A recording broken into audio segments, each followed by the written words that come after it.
Lady and gentlemen, we welcome you to this gathering, and I will request everybody that if you have something in your mind, because she is standing again for this Newcastle Central for election, and I think I don't need to say, but I'm sure you, all this area, we are always we vote for Labour. Thank you. Thank you. Well, I have two microphones. Thank you very much. Thank you very much for inviting me to come here this evening, and thank you very much for organising it all. And I was slightly intimidated.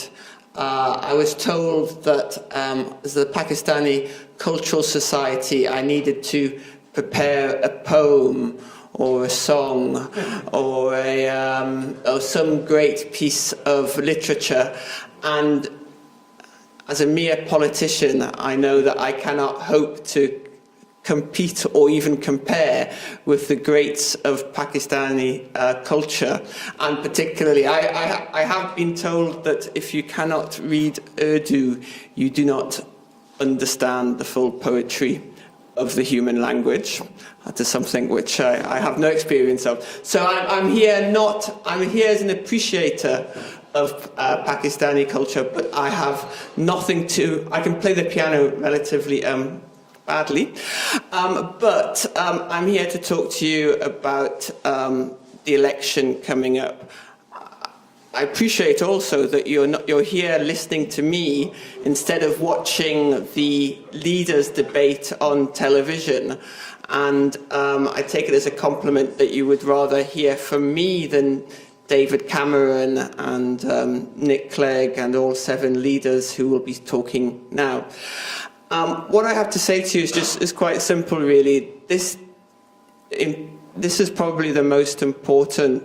This is the most important election of a generation. On May the 7th, there's a clear choice. There's a choice. It's either David Cameron or Ed Miliband who will be the Prime Minister on May the 8th. And if it is David Cameron, if we do not win this, then we're not only losing this election, but we are going to be losing so much of what we value about this country, our country. We're going to be losing the public services, which have already been hit and cut under 5 years of Tory Lib Dem government. But another 5 years and the public sector will be the private sector. We have seen that in the NHS, and we've seen that in what is being done to the police being cut, the NHS, the police, schools. We've seen that their targets for public spending will take us back to what it was in this country in the 30s, before there was an NHS. And the Institute of Fiscal Studies have described what they call a roller coaster of cuts. And I think in Newcastle, particularly, where we believe in community, we believe it's great. I don't know whether anybody here saw the rally against the Pegida March, where, as I know, the fact we were being filmed, where the strength of the community spirit there was absolutely. It was a beautiful sunny day, and you could feel the strength of the community spirit. Different communities, different ages, different races, men, women, students, workers, trade unionists. Everyone was there.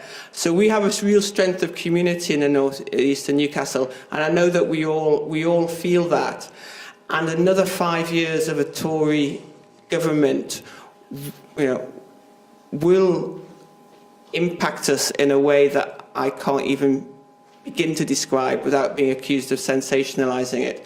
Now, I know, I've been told that if I drink this, I become a philosopher. Definitely. Well, I'll tell you. I promise you, there will be Labour government next time. Keep my word, remember what we said, you know. I will remember that, and just actually, because I'm only going to speak for a few minutes longer, but the other thing I really want to emphasise is that it doesn't have to be this way. The Northeast is characterised as being, most of the Tories and the Lib Dems don't know where the Northeast is. George Osborne can't even say Northeast. And I think, was it David Cameron's father-in-law who said it was so desolate that we should all be fracked. Fracking should go on in here because it was so desolate. But so they don't know where the Northeast is, but they think of the Northeast as somewhere poor and far away from their centre of the world, which is the city. But the Northeast is the only region in the country that has a trade surplus. And we don't hear enough about that. We have great universities in Newcastle and in the region. We have great industry still. We're still a region which wants to make things, which wants to build and make things. That's why I went into engineering, because I was growing up in a region that valued making and building things and valued delivering services.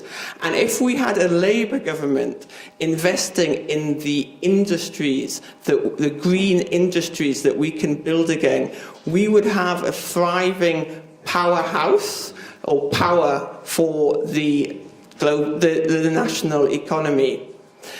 And so the final thing I want to talk about is what a Labour government will do.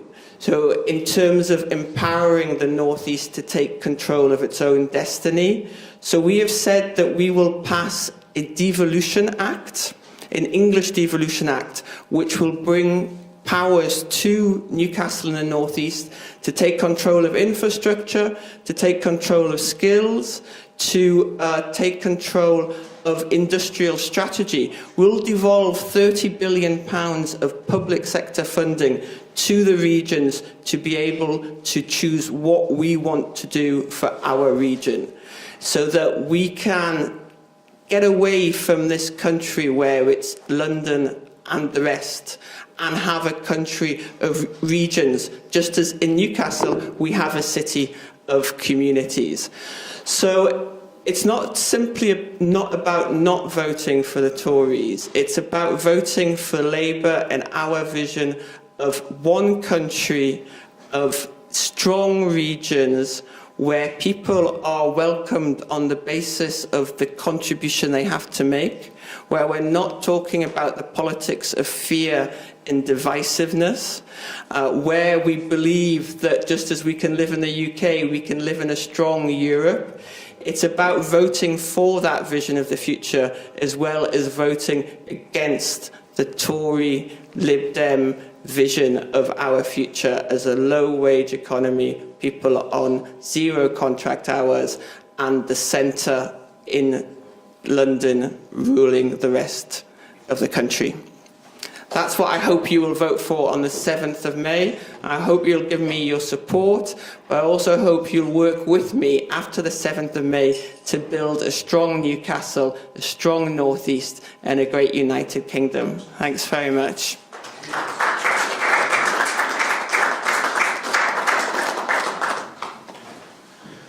So, Any question? Can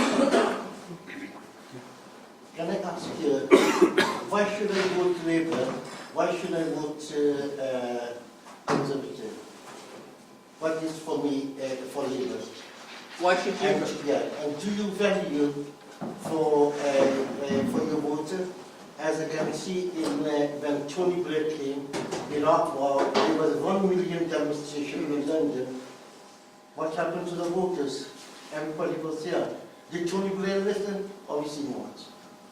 So, what have you got for me to change my mind, to give the vote instead of the other party, but give it to you? Well, so The reason why you need to vote for Labour is for, there are so many. I don't know where to start. You can start with the economy. Sorry. You can start with in terms of what's your. Well, let's start with the economy. I think since Conservative came to the power, it has gone a lot better than before. Well, actually, what you will see, so if you look at how the economy went, when the Conservatives came in, the economy was growing, and then when they started, it was growing. The economy was growing when the Conservatives came in 2010. It was growing, and then they brought in the politics of austerity, and the economy started going down, and we had 2 years of no growth or recession, and then the economy started to get better. So what you would say is that this government has lost 2 years of growth because of their policies, and indeed you and the average person in the northeast is £1,800 worse off today per year, the average, than they were 5 years ago.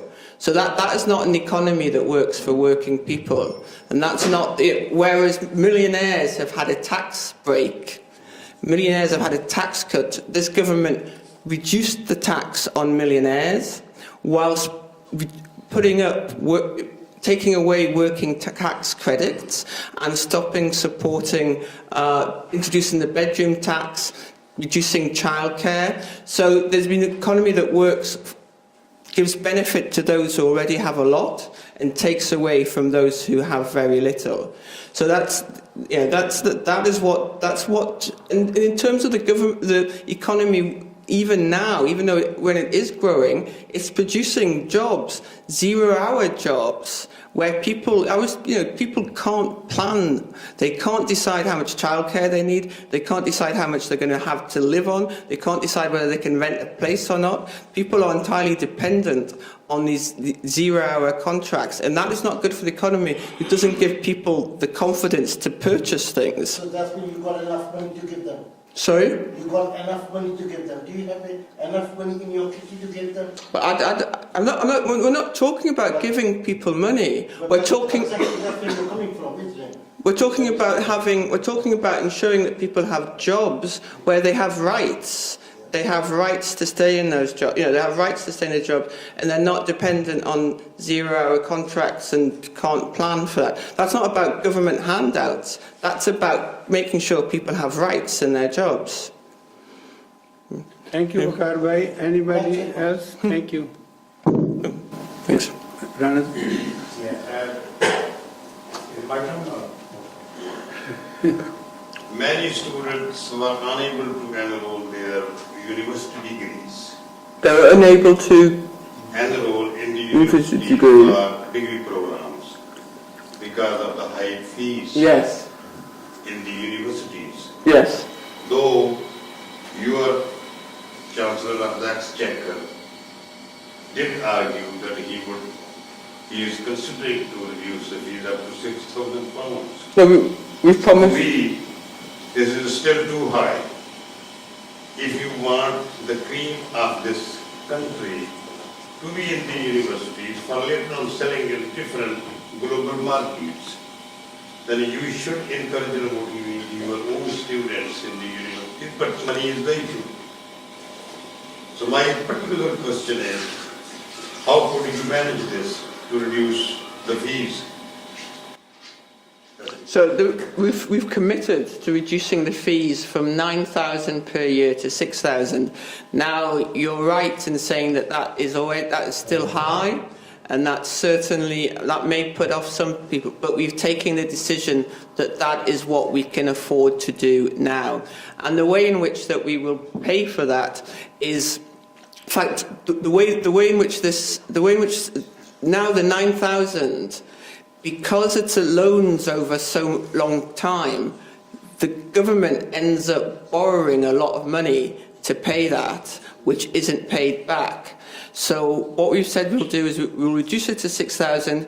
We will increase the interest rate for those who are earning the most, so that helps subsidise the reduction in the fees overall. So it's a fully funded commitment, where we've said where the money will come from. It's a compromise between what might be ideal and what we can afford, but it's a commitment to young people's future. Because if you don't invest in young people, if you don't give them the opportunity to get the kind of skills, the biggest correlation between economic growth and the factor that drives it the most is skills, and we need a high-skilled economy in the northeast, and so we need young people, to be able to get those skills, whether it's university or also through apprenticeships. And we've said we'll guarantee every young person with the right qualifications an apprenticeship if they want one. First of all, actually, I would like to welcome you here because over the years you have worked very hard for the community. I have been continuously reading your report and observing from the people as well. They're quite happy with you because you are doing your best for them, whatever you can do. But one thing that I would like to raise with you, there are very actually, I can say, many of them Kwangos who are around in Northeast, who are providing a vocational training for the children as well. But actually, they are not involved in the ethnic minority directly at all. And also, they are not implementing the Race Relation Act 1976 about employment under their organizations, like AIM High Organization, which is actually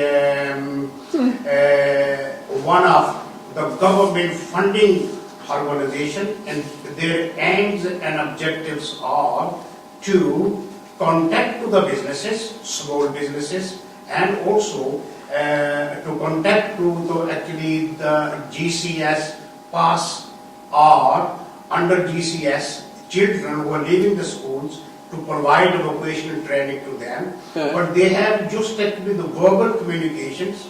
They have 30 employees. None of them have a from ethnic minority at all. So I think that they should have more accountability in order they should actually give the service to everybody like you, because you are the member of parliament of everybody. And I know that you work very hard and is very, very actually recognizable, and the people highly appreciate that. Well, thank you very much for saying that. I certainly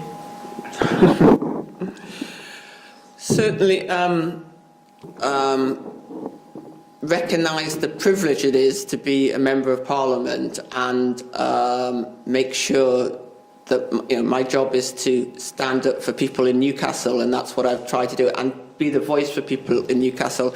Now, when you're talking about AIM Higher, you said that they AIM High, and they don't have any ethnic minority employees in the northeast or in the. Well, that's certainly something which, if I was the MP, I would take up with them directly, because I think it's really important that the public sector, all sectors, reflect the diversity of the population. I think it's very important for Parliament.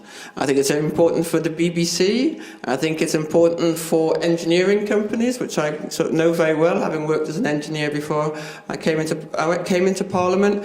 And I think it's important. It's really important in recruitment and skills companies that they should ensure that they have the right diversity practices. Now, they may, and I think that how their employment record is a real indication of how successful those diversity practices are. So if I'm re-elected, if you write to me, I will write to them and ask them what they are doing to address that particular issue. Good evening. Good evening. I've got two questions. The first question is, many years ago, in Newcastle, there used to be children and young people officers. Yeah. During the summer holidays, in the evening, there used to be activities going on all over Newcastle. Plus in the summer, horse trips going, taking families away, or day trips and stuff like that. That's all come to a stop at all. So, what are the children going to do in the summer holidays? Loiter around the streets and stuff like that? That's the first question. The second question is, I've been to plenty of rallies, you've been there, everyone's been there. The question I've got is to you all MPs here and yourself, why are the Muslim imams, anybody down on the stage to make anything at the Pakistani rally? They weren't there. Iram Ali was there, right? She's a Muslim female councillor, and even she didn't get a chance to speak, you know. It quite hurts when other religions, if we're going to unite in Newcastle, right, we should give all the religions a chance on that stage to say their words or say something. I absolutely agree. The Pegida rally was opened by Muslim, Jewish and Christian prayers. There was an imam on the stage. I mean, I don't know what his name was, but it did open with. So that was, I thought, part of the strength of it. And I thought Iram did speak. No, she didn't. She didn't speak, no. She got on stage all the time, which wasn't given up. She did ask one over, I'm not going to mention the name, but they said there's no time in the programme. And that was really sad, I'm sorry to say. I agree with that, it was really sad, because we had time for people who work from Newcastle to speak. I think we could have had time for people who work from Newcastle, and particularly a group which is under attack by Pegida. And I know there have been incidents in the city of women in hijab being abused. I think it's a really important point to make. So I think, I think absolutely that platform should have been there. And the thing I would say to you also, though, is that I get very few letters and emails from Muslim constituents telling me or saying, this is an issue, this is a problem. I got very few about Islamophobia. I've had far more contact about anti-Semitism incidents and racism incidents. Very little contact with very few constituents have come to me to complain about Islamophobia, and so it makes it harder for me to stand. I mean, I still stand up and talk about that, but I think you could encourage people when this happens to take it up with councillors and their MP. Yeah. And what about the question about children activities? Oh, that's a. I mean, I remember as a kid the summer holidays being filled with great activities and a lot of stuff going on. I mean, the answer to that's a funding question from the city council, driven by the £100 million worth of cuts that this government has imposed on local authorities, and on Newcastle local authorities specifically, and the central funding is a larger proportion of Newcastle City Council's funding than, say, Westminster Council or other councils, so there aren't the other areas to make it up for it. And what we've said is that we will be fairer in that funding. We will be fairer in terms of how it is of how that funding is distributed, and recognising the importance of youth services. Youth services have been, it's worse than decimated. In fact, they've effectively been destroyed, haven't they? They're not there. I work for the council, there's no training to workers. When Alderman's Can was enforced, you can see the building centre, other projects were all over the northeast, but then suddenly it went down. It's at zero at the moment. Yeah.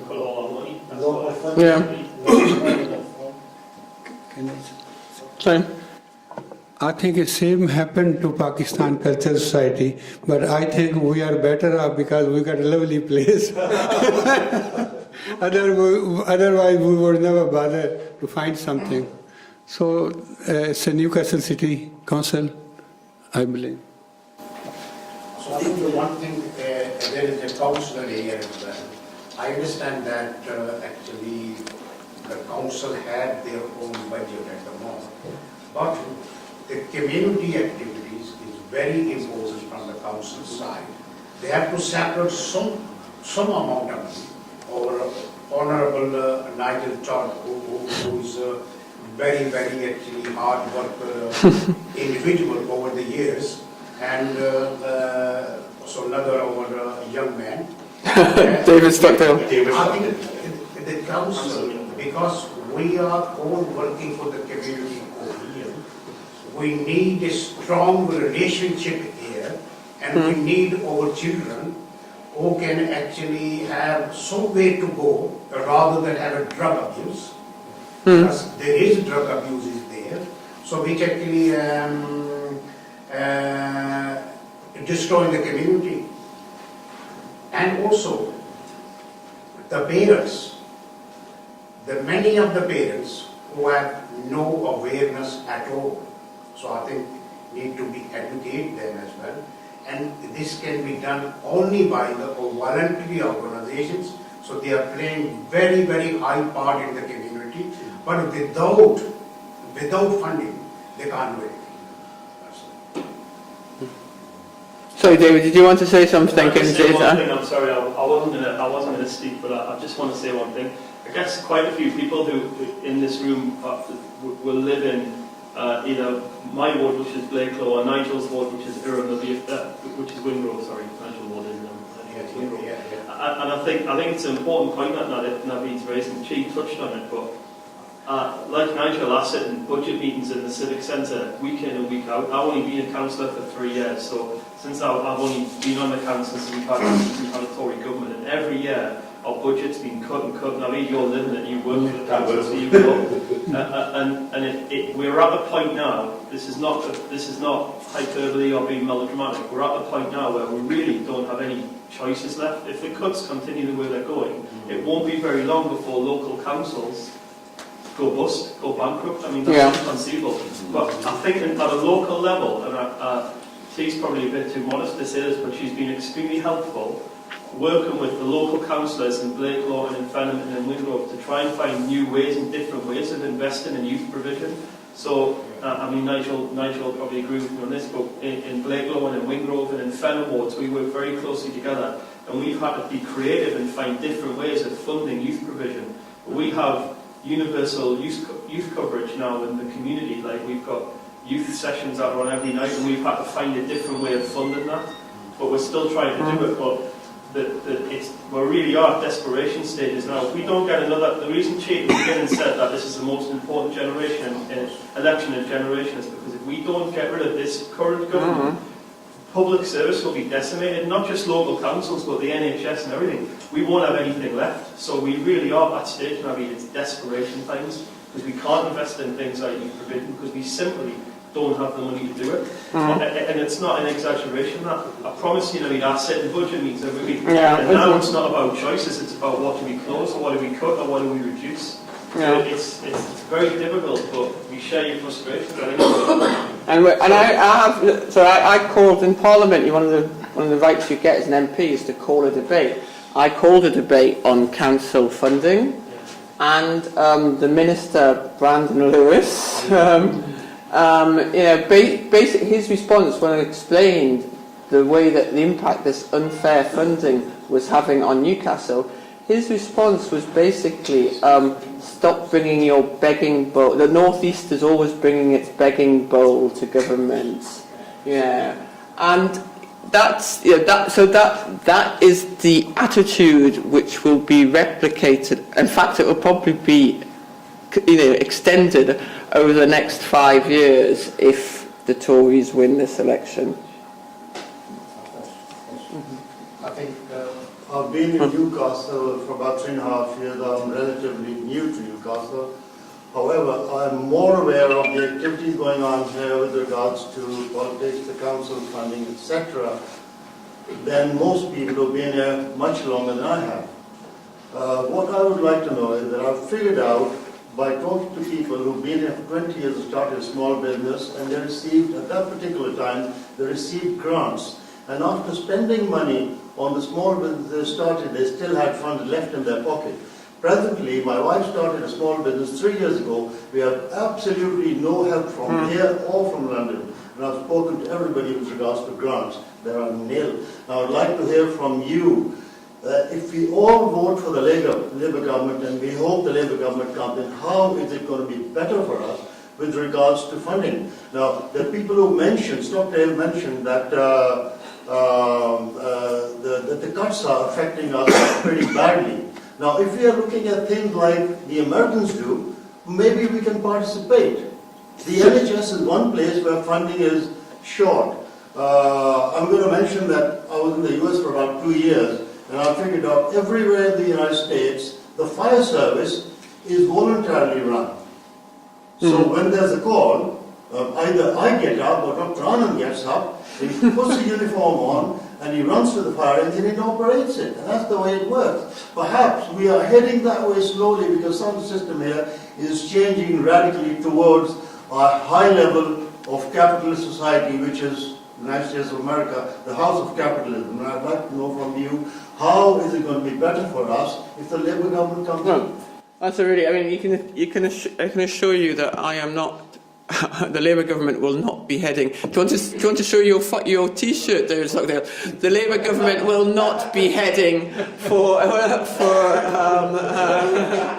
major, for the American model of society. I think America has many great attributes, but we are not going to copy their public services. We do public services in this country, at least we did, much better. I don't, I think Dr. Nans are great, but I don't want him lifting me out of a burning building in all the best possible circumstances.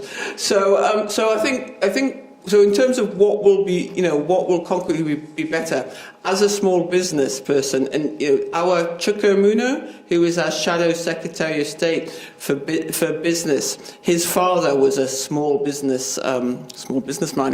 He ran a small business. He grew up, if you like, in a small business environment, and he's very focused on small businesses. And when they say, when they try and say Labour is anti-business, what they mean is Labour is anti-businesses that exploit people, and often small businesses, or the big businesses who don't pay their suppliers on time or who don't pay their employees properly. We are for business that works for the country, and most small businesses are trying so hard to grow and get access to funds and to markets, and they don't have the support that they need.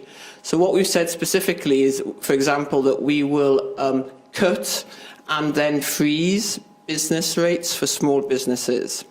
Now, this government is going to reduce corporate tax rate for large businesses, but you have to be large and you have to be making a profit for that to affect you. We're not going to do that. Instead, we're going to take that money and we're going to use it to cut and then freeze rates for business rates specifically for small businesses, because it's almost like giving cash in people's pockets for small businesses. So that's one of the biggest things that we will do to support small businesses. But when you talk about grants and funding, I think there's two things to say that.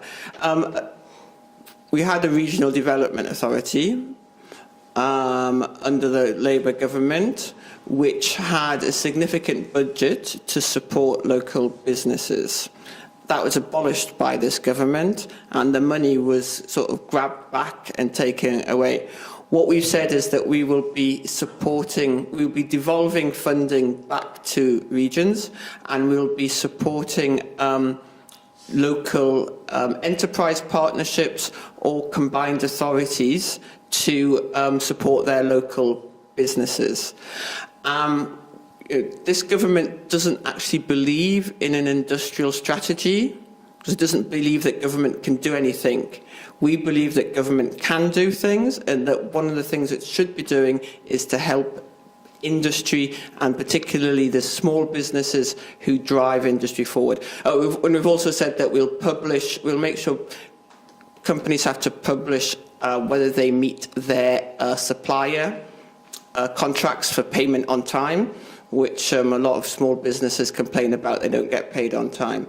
So those are some of the things that we do specifically for. I think we have an excellent set of policies for small businesses. We did a small business task force for a year and a half that went and looked at all the issues small businesses were raising with us, because we recognise how important that is. And that's why, as a constituency Labour Party, we've started doing small business surgeries where we just go into local small businesses and ask what the issues are, because we recognise how important small businesses are for Newcastle. Thanks. Hello. Hi. Just a few questions. I just want to touch on something that you said before about people in the Asian/Muslim community not contacting you when there's issues, you're not getting any emails or letters or... I didn't say not any, but not as many. Not as many. If I were to throw that back to you and say that, what does that tell you about the community? Does that tell you that this is an empowered community? Or does it tell you that it's a disempowered community which lacks capacity? I think one of the biggest problems is that when people fail to communicate or can't communicate their needs, it should send out a very clear signal that there's an issue of capacity there and disempowerment. People don't engage if they don't have the capacity or power to engage, or they don't have the understanding. I think the key here is that if we're talking about cuts and we're talking about provision of services, and David spoke about the services for young people and whatnot, I come from a slightly different angle on this. I've worked as a detached youth worker in Dundee for about 3 years, running a huge project involving 160 youth. And I have my own perspective and my own understanding. I work for the local authority in Scotland. I've been involved in the private sector and also the voluntary sector. I sat together with Nigel on the board of Unity Communities for trying to bring about my experience from what I learned through both the public sector and the private sector to try to empower and build capacity in communities. Now, it's an ongoing struggle. I think what you're saying about the community not contacting you in enough numbers should be a very clear signal to indicate that something needs to be done about building capacity there. Now, the way to build capacity isn't, and some people may disagree with me here, isn't to give a fish so a person can eat for a day. Is to teach people how to fish so they can eat forever. And I think it's about developing skills, a skill set in the community. It's about developing a knowledge base so that people can, not become self-sufficient, but become self-referring in a sense that they can actually put themselves forward as to say that, I have these level of skills, or I want to develop these skills, and reach out. Communities, particularly those communities, the Muslim communities, is a very long-standing community here. I'm fourth generation here. I was born in Birmingham, I was a year old when my family moved here, and that was 48 years ago. So, still, I feel, having been through the education system, having graduated, got a job, been involved in trying to give back to the community whatever skills that I've learned, I feel disempowered because of a variety of factors, be that racism or be that Islamophobia, that is creating blocks for people, that is creating fear, that is stopping people from exploring and reaching out and going forward. People are becoming insular. Now, how are we, or how is the Labour, if the Labour Party comes into power and forms a government, how do you think that the Labour Party should be tackling this issue of insularity? By beating people over the head with a stick and saying you are insular and you're segregated and blah blah blah, etc., or by developing capacity in communities? How do you think? Well, I think that's a bit of a That's a bit of a loaded question. I mean, obviously, I don't believe in beating people over the stick, over the head with a stick. But currently, that's what's happening in the Muslim community. Muslim Oh, yeah. I'm talking about in society now, if you look at the media, Muslims are being asked to be apologists for things that happen. Absolutely, yeah, that's Muslims absolutely... are being demonized, whether it's by right-wing groups or even some left-wing groups as well. The Muslims are being put in a position where they are being asked to answer the actions of other people. Now, people who lack capacity, right, are people who lack or they feel disempowered and disadvantaged. They're not going to be able to sit up and stand up and say, well, look, no, this is the reality. They will then close back into their shows. How do we deal with that? Well, that's so that is a very important question. I mean, but it's a question that goes to the sort of the heart, if you like, of the relationship between communities and between communities and politics, or the political establishment of which I have been a part. And I think so. Yeah, there are different ways. There's no one answer. There isn't a magic button that you can press and it will happen. And the Muslim communities are not the only communities that lack capacity and lack. When we in the Labour Party talk about an economy and a country that works for the many, not the few, this is exactly what we were talking about. It's exactly what we're saying we need to bring about. We have a country that works for the few. But specifically when it comes, in the stuff, the demonization of Muslim communities and the expectation that there is only one sort of Muslim community and only one Muslim voice, and it's the voice of whatever extreme propaganda some of the press is is promoting on a particular day. Those are things that you're absolutely right. They need to be challenged, and to do that takes having sort of the right people, I'd say, in government, but it also takes having the right sort of capacity within the communities. And suppose, how we're addressing that, we're trying to address it in a number of ways. And I don't know whether, in fact, I should send you, because the Labour Party produced a BME manifesto, which I should send you. But one of the ways we're doing it is to make sure that there are more politicians, there are more MPs who look more like our different communities. So I spent 2 days in London. I went to supporting Labour candidates in target seats. I was with Tulip Sadiq in Hampstead and Kilburn, which Glenda Jackson won by 42 votes last time, so we're hoping that she will improve that majority. And then I was with Uma Cameron in Harrow East, which is a very winnable seat. And across the country, you'll see that there was a lot of the last Parliament, I think, was the first Muslim woman elected to Parliament. There were two. It was Rushanara Ali and Shabana Mahmood. But they were the first, 2010. But in the next Parliament, if we win, we will have a number of new Muslim men and women MPs. And we have been the Labour Party has been very consistent on one of the ways to address the lack of a voice for certain groups. And I would say that also includes, working class people don't have this voice that they need in Parliament. And one of the ways to address that is to support more people in Parliament, so that Parliament looks like the country that we're trying to make work better. So I think that's one really important way. And then the other important way, so I'm the Shadow Minister for Social Enterprise and empowering communities. So one of the mistakes I think we've made in the past is to assume that communities have needs and we meet those needs and that's it. What we should be saying is communities have assets, they have strengths, and they need to decide how best to improve their potential.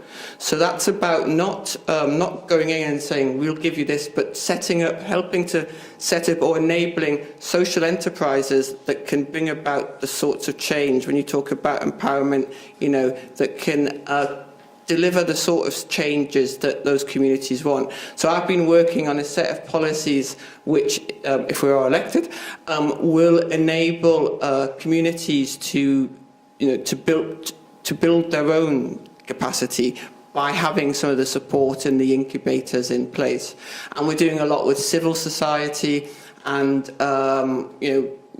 the principle of devolving power to local authorities, to councils and communities is one which runs through almost everything we're doing, and communities benefit from that. Okay. So one of the things which I have So? can I say a few words in terms of this actually? The one of the things what I have noticed it in Newcastle, the private sector and the public sectors, you can see how many employees from ethnic minority there. You can see in the building societies, you can see in the banks. There are lots of employment from the ethnic minority, irrespective of their color, culture, race and religion. And this was done by the Labour Party. Yes. I understand. Yes. And also, Yes. I think what we look into for future, Labour Party should encourage ethnic minority to be in the parliament as well. Yes. From the northeast, there is one single member from the ethnic minority, except you, not in the parliament, our House of Lords. So I think the Labour Party has to actually think twice and think hardly to actually have a representative from the ethnic minority from northeast. Well, it's the cabinet office which appoints or looks at the appointments process for peerages. We are looking at reforming the House of Lords. But I agree that the current representation isn't representative. It is the biggest House of Lords we've ever had. There are a lot of people there, and the fact that the North East is not represented in ethnic minorities is very noticeable. So I'm going to have to go in about 5 minutes. So is it, but if you go. Just on one thing there. I think it's great and it's fantastic that there's an encouragement to get people from ethnic minorities to be more representative in various bodies, be that parliament or be that in the public, private sector, corporate sector, whatever. But I think there is another issue here. People can be cajoled and empowered as individuals to become MPs or councillors, etc., and they may have the necessary skills to do that. But the problem is there's a cut-off point that people can have individual views, but when those views have to be tempered by what the party manifesto is or what the national executive of the Labour Party decides, right? It may go against the representative views of local councillors or local MPs or whatever. I mean, you obviously probably know this better than I do, but I speak to a lot of Labour councillors who have the perspective of the community and they wish to take that forward, but it only gets to a certain point. There's a glass ceiling there. It doesn't get above that. And the powers to be in the party, this is why I remain apolitical, not joined any political party all my life, because the powers to be who form this glass ceiling, and this is the case in every party, irrespective of how good or bad a party is or what their politics are, they will stifle sometimes that debate, or that debate will only get to a certain point, and after that, whatever the elite in the party decide will be the decision. And I think it partly reflects what Mr. Wakar said before about where there was a public will during the Iraq War and preceding the Iraq War for this country not to go down that route, where there was the majority of the country didn't want to go down that route. So how did the democratic system work to enable that public will to be then translated into policy? Because it didn't translate into policy because the people at the top made the decisions they were going to make anyway.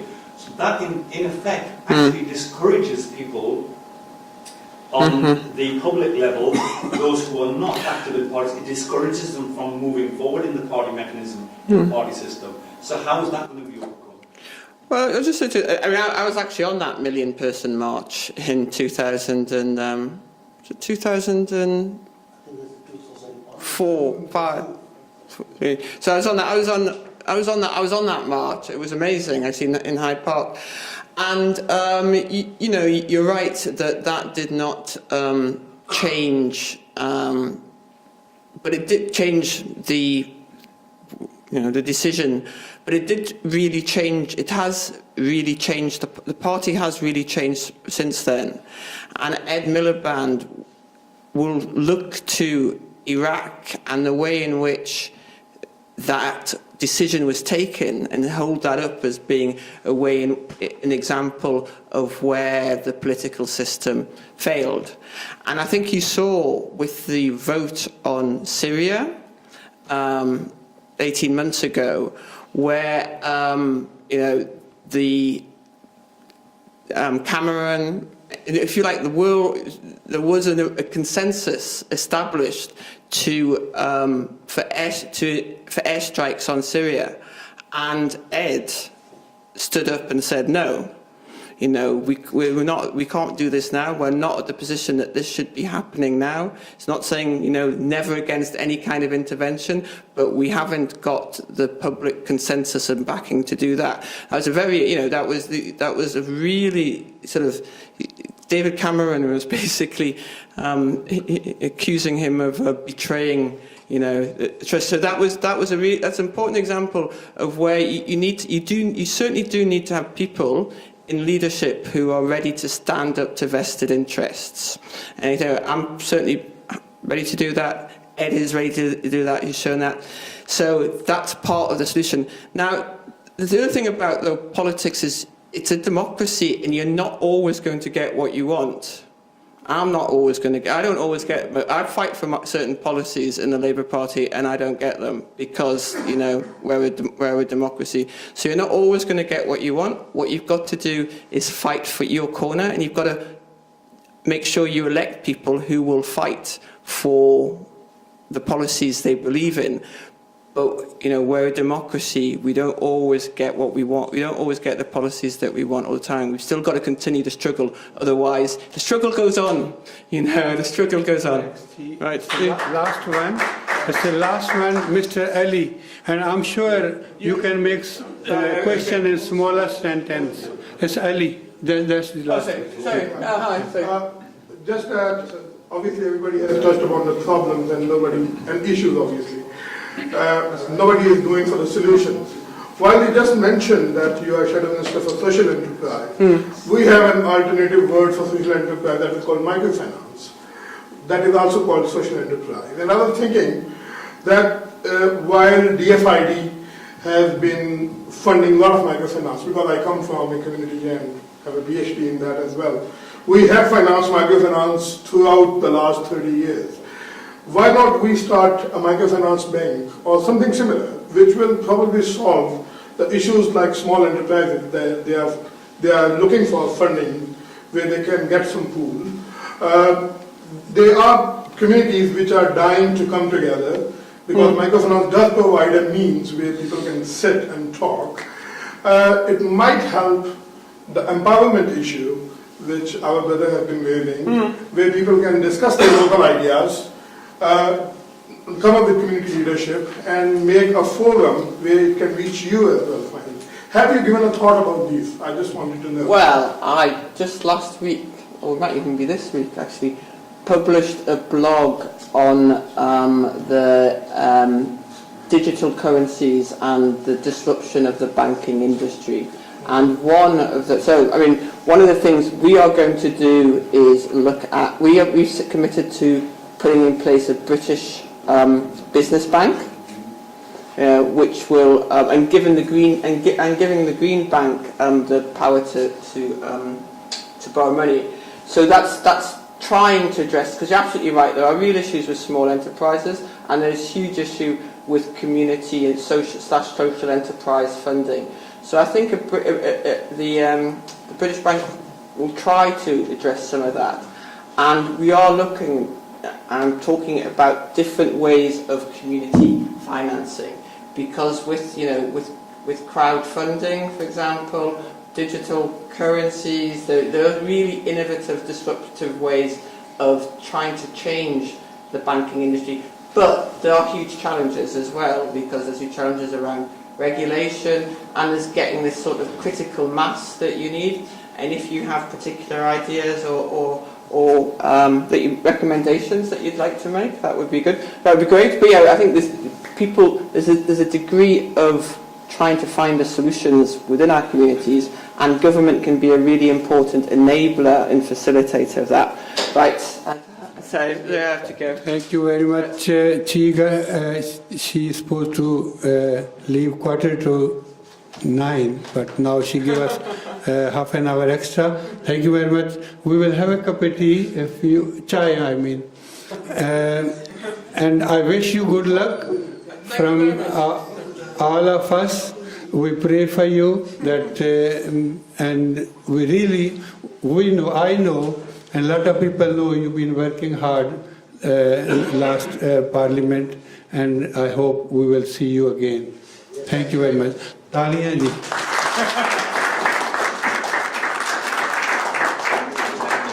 Thank you. तालियां उर्दू में बोला लोग समझ में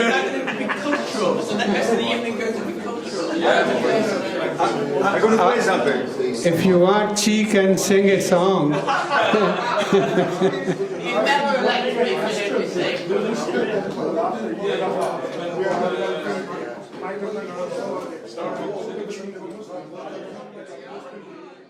East is characterised as being, most of the Tories and the Lib Dems don't know where the North East is. George Osborne can't even say North East. And I think, was it David Cameron's father-in-law who said it was so desolate that we should all be fracked. Fracking should go on in here because it was so desolate. But so they don't know where the North East is.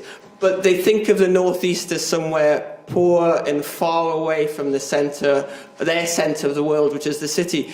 But the North East is the only region in the country that has a trade surplus. And we don't hear enough about that. We have great universities in Newcastle and in the region.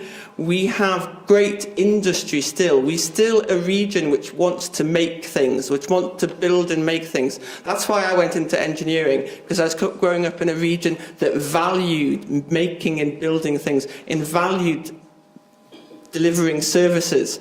And if we had a Labour government investing in the industries, the green industries that we can build again, we would have a thriving powerhouse or power for the national economy. And so the final thing I want to talk about is what a Labour government will do. So in terms of empowering the North East to take control of its own destiny. So we have said that we will pass a devolution act, an English devolution act, which will bring powers to Newcastle and the North East to take control of infrastructure, to take control of skills, to take control of industrial strategy. We'll devolve £30 billion of public sector funding to the regions to be able to choose what we want to do for our region, so that we can get away from this country where it's London and the rest, and have a country of regions, just as in Newcastle we have a city of communities. So it's not simply not about not voting for the Tories, it's about voting for Labour and our vision of one country, of strong regions, where people are welcomed on the basis of the contribution they have to make, where we're not talking about the politics of fear and divisiveness, where we believe that just as we can live in the UK, we can live in a strong Europe. It's about voting for that vision of the future, as well as voting against the Tory Lib Dem vision of our future as a low-wage economy, people on zero contract hours, and the centre in London ruling the rest of the country. That's what I hope you will vote for on the 7th of May. I hope you'll give me your support, but I also hope you'll work with me after the 7th of May to build a strong Newcastle, a strong North East, and a great United Kingdom. Thanks very much.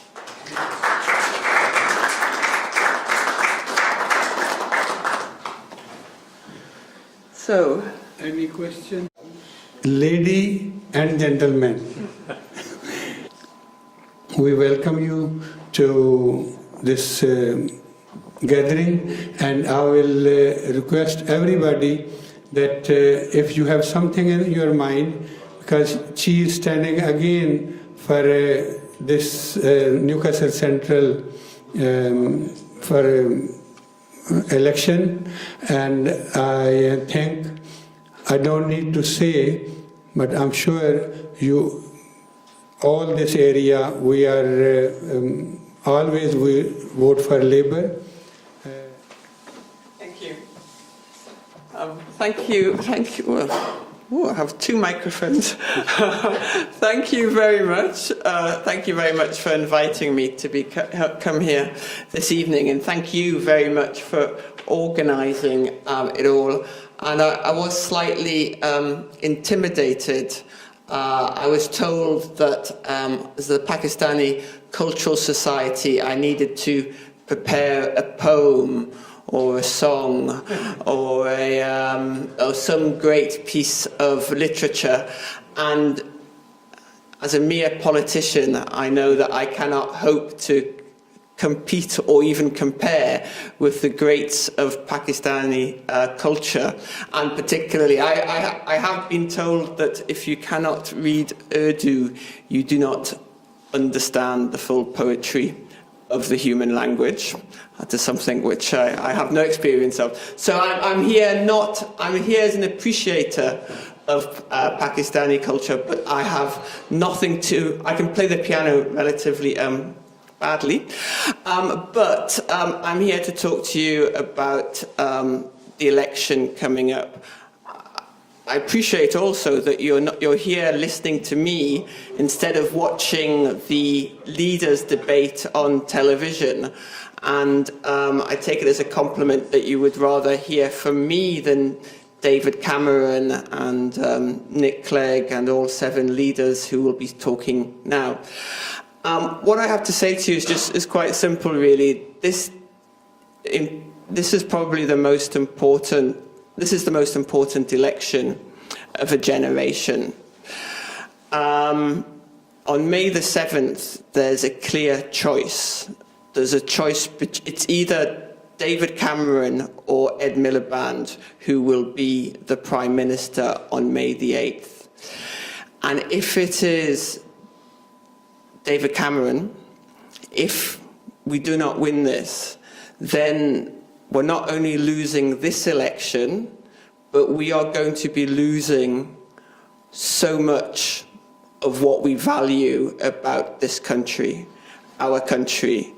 We're going to be losing the public services, which have already been hit and cut under 5 years of Tory Lib Dem government. But another 5 years and the public sector will be the private sector. We have seen that in the NHS, and we've seen that in what is being done to the police being cut, the NHS, the police, schools. We've seen that their targets for public spending will take us back to what it was in this country in the 30s, before there was an NHS. And the Institute of Fiscal Studies have described what they call a roller coaster of cuts. And I think in Newcastle, particularly, where we believe in community, we believe it's great. You know, I don't know whether anybody here saw the rally against the Pegida March. where, as I know the fact we were being filmed, you know, where the strength of the community spirit there was absolutely, it was a beautiful sunny day, and you could feel the strength of the community spirit. Different communities, different ages, different races, men, women, students, workers, trade unionists, everyone was there. So we have a real strength of community in the northeast of Newcastle, and I know that we all feel that. And another 5 years of a Tory government, you know, will impact us in a way that I can't even begin to describe without being accused of sensationalising it. Now, I know, I've been told that if I drink this, I become a philosopher. Definitely. Well, I'll tell you. I promise you, there will be Labour government next time. Keep my word, remember what we said, you know. I will remember that, and just actually, because I'm only going to speak for a little, for a few minutes longer, but the other thing I really want to emphasise is that it doesn't have to be this way. The North